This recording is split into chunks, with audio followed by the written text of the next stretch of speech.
In every successful franchise, there's always that one game that acts as the spoiler for the series' quality. For Spyro the Dragon, that was Enter the Dragonfly. For Sonic the Hedgehog, that was Sonic 06. And for Kingdom Hearts, it was Birth by Sleep. And a rather peculiar one it was, especially considering how there was such a dissonance with how the critics thought of it and what the fans perceived it as. While it got positive reviews, the fans look at this as the first major step back, and personally, I couldn't agree more. Indeed, it's true that the command system needed a lot of work in the way that it was implemented. It's true that this game has some of the most brain-dead characters that make so many decisions that don't make any sense, or they have the personality of a block of wood. And it's true that this game as a prequel didn't really do its job with a lot of its half-assed lore explanations, retcons, and such. However, while I wouldn't say this game is overhated, I do feel there's too much emphasis on all the negative aspects and not enough on the positives this game tried to do. The Tokyo team is definitely the better developers compared to Osaka, and there are so many aspects where the latter just botched it, but at the same time, there are little areas where Birth by Sleep got it right. Perhaps even in some respects, improved over Kingdom Hearts 2. So without further ado, here are the top 5 best things about Birth by Sleep. Number 5. So, one of the really big new aspects that Birth by Sleep introduces is the three-way path of Terra, Ventus, and Aqua. To focus on multiple characters, instead of just one, kind of brought out some of the more creative handling of certain aspects of the game. Case in point, the Disney worlds. Let's face it, if there was one area where Kingdom Hearts 2 failed, it's the fact that all of the Disney worlds were either just a rehash of the movie, or generally irrelevant to the plot as a whole. Birth by Sleep is no different. However, the 3 character paths provided some interesting ways the Disney World stories were incorporated. Each of the characters show up in different places throughout the locations. However, they individually have to deal with the consequences that the previous visitor wrought. In Terra's side of the dwarf woodlands, the Queen sends him to execute Snow White. And while Terra chooses not to listen, his actions cause her to run away into the forest. This is where Ventus arrives, and he's tasked with leading Snow White out of the woods. Sadly, he sets up another problem by giving the poisonous apple to the old hag so that she could cast the princess in a deep sleep. This leaves Aqua to clean up after her friends by helping the prince awaken Snow White. Sure, it's just a retelling of the movie, as is the issue with Kingdom Hearts 2, but dividing the story up into segments actually improves upon a number of problems the latter created. The first issue is the pacing. Because Birth by Sleep's Disney stories are made up of 3 parts, the time that you spend it there doesn't feel overtly long. While Kingdom Hearts 2 involved the first visit being the entire movie storyline of said Disney film, and the second visit being its own original narrative, Birth by Sleep had the different arrivals of Terra, Ventus, and Aqua chained together as one story, so this meant there was less filler to extend the length of the playthrough. The second problem it solves is that each revisit brought about a different experience, depending on the character. I'm not saying that this was a terrible issue for Kingdom Hearts 2, but the minimal differences between the first and second visits in terms of the world structure made retreading these areas feel like backtracking. In contrast, the world structure changes depending on whether it's Terra, Ventus, or Aqua setting foot onto its grounds. When Terra walks into the Castle of Dreams, he spends most of the level outside in the courtyard and within the ballroom, where he escorts Cinderella through numerous waves of Unversed. Ventus, on the other hand, gets shrunken down and interacts a lot with Cinderella's mice. Because of his small size, the layout of the level changes, and Ventus can go into little mouse holes and jump on utensils embedded in cheese to get to higher elevation. Aqua initially starts out only being able to walk around in the fountain court and ballroom like Terra, but the fairy godmother shrinks her to Ventus's size, in which she's able to traverse Lady Tremaine's room and escorts Jacques to unlock Cinderella's door. Sure, other games like Sonic Adventure 2 did the whole playing as multiple characters feature a lot better, but Birth by Sleep did take advantage of this aspect to make more creative uses of the Disney worlds, both in terms of the level design and story structure. Number 4. And speaking of the different Disney worlds, Birth by Sleep makes a marked improvement over KH2 with its level design. In past entries, the level structure changed a lot. Kingdom Hearts 1's worlds usually focused on interaction and experimentation with the environment, so even though the combat was janky, the numerous non-combat situations made up for it. Kingdom Hearts 2, on the other hand, took all that away. Sure, the combat boasted a vast array of ways to slay Heartless, and the controls were more fluid, but a lot of the worlds felt like hallway simulators. So with Birth by Sleep, it felt like Osaka Team was returning to how KH1 did it. It provided the levels with more platforming, and there were a lot more instances of using background objects to your disposal, so they were more than just a bunch of rooms to fight waves of enemies, like in KH2. Disney Town, for example, had a separate room where you had to use thunder spells and surges to activate a machine dial, which eventually led to a platforming section that concluded with the trio being turned into a sphere to be thrown around pinball style. In Ventus's version of the Castle of Dreams, he can jump on a yarn ball and roll all over the place to crush the Unversed and farm experience points for D-Links. In Aqua's version of Neverland, little batches of pixie dust will launch her high into the air, allowing her to reach up to high ledges with some simple precision platforming. Little things like this add a charm to the worlds in Birth by Sleep that Kingdom Hearts 2 never had, and is one of the few areas Osaka improved upon. Even the mini-games have gotten better with how they present homage to past titles. In the Rumble racetracks, Terra not only gets to go through the outskirts of the town, but also Disney Castle, and we get to see much more of the palace than what was in KH2, whereas in the second game, you only got to see a little bit of the garage. Birth by Sleep's castle circuit reveals the different mechanisms inside that transport all the parts, as well as a simulation of launching off the deck as you dash through several speed boost rings into Hangar Bay. In a similar manner, the Ice Cream Beat minigame has Ventus playing through songs of past Kingdom Hearts titles like Destiny Islands and Blastaway. These subtle features within the minigames provide a touch of nostalgia and makes them feel memorable to go through. I mean, who here actually remembers Swim This Way? The only thing memorable about any of the songs in Kingdom Hearts 2's Atlantica is how bad they all were. Birth by Sleep fixed this by having the minigames reference something in Kingdom Hearts, which made them feel less random. Number 3. The command system is a make-or-break factor of Birth by Sleep. Honestly, I understand the hate for it. A lot of the commands don't guarantee that an enemy gets staggered, the only exception being Thunder Surge. Whenever you do get a form change, you're not allowed to reverse out of it, so if you're stuck in a form that doesn't provide good mobility, then you're pretty much fucked. And not to mention that the melding system forced you to use a guide more than half the time because there was no indication what combination of commands gave you what. However, all that being said, there are just as many good things about Birth by Sleep's combat system as there are bad.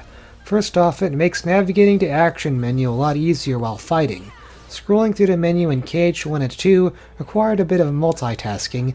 Since the combat was in real time, there were moments where you had to stand still to get to the option you wanted. In Birth by Sleep, the resynchronization of the command menu controls from the D-pad to the shoulder buttons made it much easier to traverse while in the heat of battle.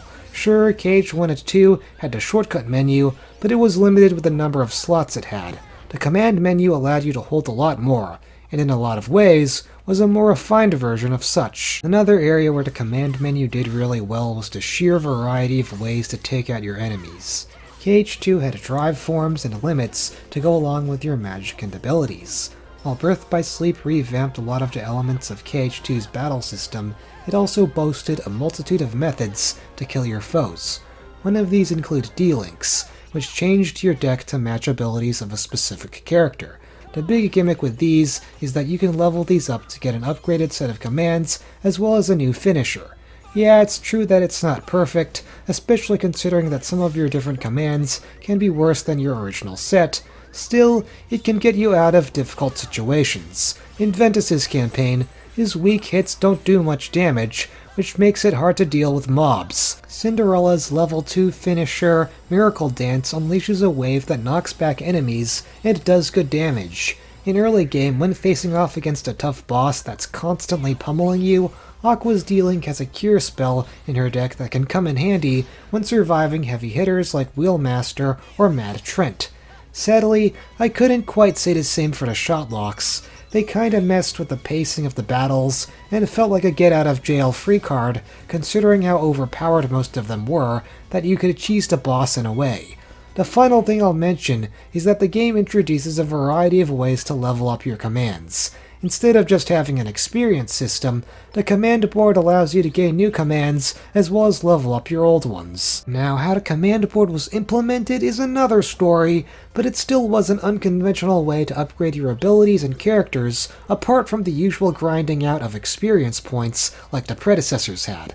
They say variety is the spice of life, and while not all of it was done very well, Birth by Sleep at least got that part down. Number 2. If there's one area that's considered to be worse than the combat system, it has to be the voice acting. Despite boasting an all-star cast, Birth by Sleep doesn't make the best use of it. Jason Dohring, Willa Holland, and Jesse McCartney have all done excellent works in other films and TV series. Yet, here it often feels like they're not even trying. Granted, it's probably not their fault because they most likely just got bad voice direction. However, that being said, there are some performances that are better than others. Mark Hamill is decent as Ericus, Haley Joel Osment brings about a sexy undertone for the voice of Vanitas, but the most noteworthy one of them all is Leonard Nimoy as Xehanort. Basically, the character of Xehanort is supposed to be the Emperor Palpatine of this game. He manipulates Terra into giving in to the darkness and steals his body from him. He tries to coerce Ventus into reforming with Vanitas to form the Keyblade.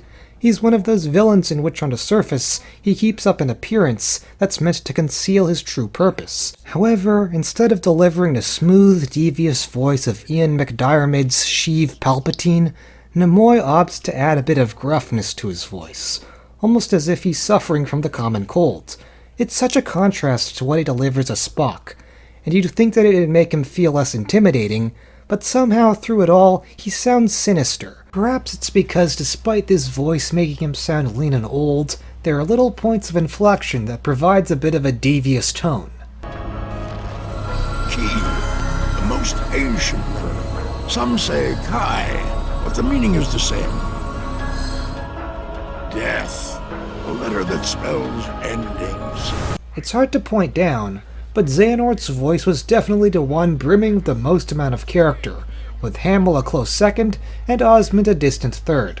To quote Aaron Suduiko in his essay A Tribute to Leonard Nimoy, Why Voice Acting Matters in the Case of Master Xehanort, searingly incisive with his diction, whimsically sinister as he tossed around phrases like feckless neophytes. Nimoy as Xehanort was subversive and enthralling because his voice was simultaneously sympathetic and abrasive. Truer words were never spoken. And the number one best thing about Birth by Sleep is blank points. So it's kind of unusual making the secret ending the best aspect in the game. Usually a lot of the epilogues in the previous Kingdom Hearts were meant to serve as sort of a teaser for the next installment, with Kingdom Hearts 2's The Gathering meant to foreshadow Birth by Sleep, and KH1's Another Side, Another Story foreshadowing KH2. But with BBS, not only does blank points try to be different in the sense that it's an actual level to traverse with a boss at the end, but the actual ending scene itself is meant to act as a conclusion for the story, while also being a glimpse to what's coming in the future. At this point, Aqua has been through so much. Her entire home has been ravaged and destroyed, Terra and Ventus are lost, and now she's stuck in the realm of darkness. She has no idea how much longer she can really keep on fighting. Sometime later, perhaps by the stroke of luck, she encounters Ansem the Wise. As they watch the waves recede on the shores, the two of them talk about how long they've been trapped in the realm of darkness, and how they're slowly starting to forget whence they've come. However, he offers her a bit of hope despite their predicament, that there's a Keyblade wielder out there fighting to fix all the damage that has been done. It's overall a very simple scene, but it's the execution that really sells it as the best secret ending in Kingdom Hearts history. First of all, there's a proper build-up to Aqua realizing who this Keyblader was. Initially, she thinks it's either Terra or Ventus, considering those are the only two she's familiar with. But Ansem provides more and more details on him before revealing his identity to be the one and only spiky-haired protagonist, Sora. Then this scene goes from one character to the next, each of them saying Sora's name. Sure, maybe it's a bit cheesy and to a degree makes Sora out to be a cliché, messianic figure, but it provides more weight to Sora's character, that he will ultimately make the expedition to save all these individuals that have met tragic ends, including Aqua. Another aspect I'd mention is the overall tone. It's not quite the happy ending that Kingdom Hearts 2 left off with, nor the sad ending of Kingdom Hearts 1. Rather, it opts for something that almost feels like it's in the middle. Yes, this game ended on a sad note for Terra, Ventus, and Aqua, but it's not the full conclusion of their story. For even in the midst of the dreariness, there's a hope embodied in Sora that better days are yet to come. And this doesn't just apply to the Wayfinder trio, but also to the players themselves. For all the times of the boss's plain unfairness, the mismanagement of the command deck, the enemy's refusal to stagger, and the stupidity and poor development of the three protagonists, Blank Points almost acts as an apology, as if to say, yeah, we made a big mess, but there's hope and a possibility of something better. This is why I believe that it's the endings of games that are most important. It basically defines the emotions the player feels after all is said and done. A game developer should give the beginning and ending the most amount of attention, while everything in the middle should be worked on later. And perhaps that's what Square did when they made Blank Points. While this was undoubtedly a shitty game with three characters that seemingly met their untimely tragic fates, there was still a glimmer of light in all the darkness. Though Blank Points doesn't fix Birth by Sleep, it sure as hell leaves a savory aftertaste. Birth by Sleep is not a good game. It really isn't. Granted, it isn't a complete glitch fest like Spyro Enter the Dragonfly. In fact, I applaud Osaka Team for creating a game that was a finished product. However, quite a few of the mechanics weren't implemented very well, and that really is the sad thing. Kingdom Hearts 2 gave them a basis of a solid battle system. All that Osaka Team had to do was build up off of that. But instead, they decided to go back to the drawing board, and, well, to combine it with the poorly written story, the result was less than desirable. All that being said, however, there's a diamond to be found in the biggest pile of rough. In the midst of all the negatives, there are quite a few positive things to say about Birth by Sleep. If they had just gone further with these good aspects and smoothed out all the issues, maybe we could have gotten a quality Kingdom Hearts title. Perhaps if they had just given the script another rewrite to sharpen out all the dull and dumb characters, perhaps if they had fixed the AI to properly stagger and not be able to hit you out of a combo, perhaps if they had expanded on the exploration elements of this game and made it bigger and better than KH1's level design, then this game could have been good. But what we got is what we got. At the end of the day, what more can I really say? As always, thank you all for watching. Don't forget to like and subscribe, and I'll see you guys next time.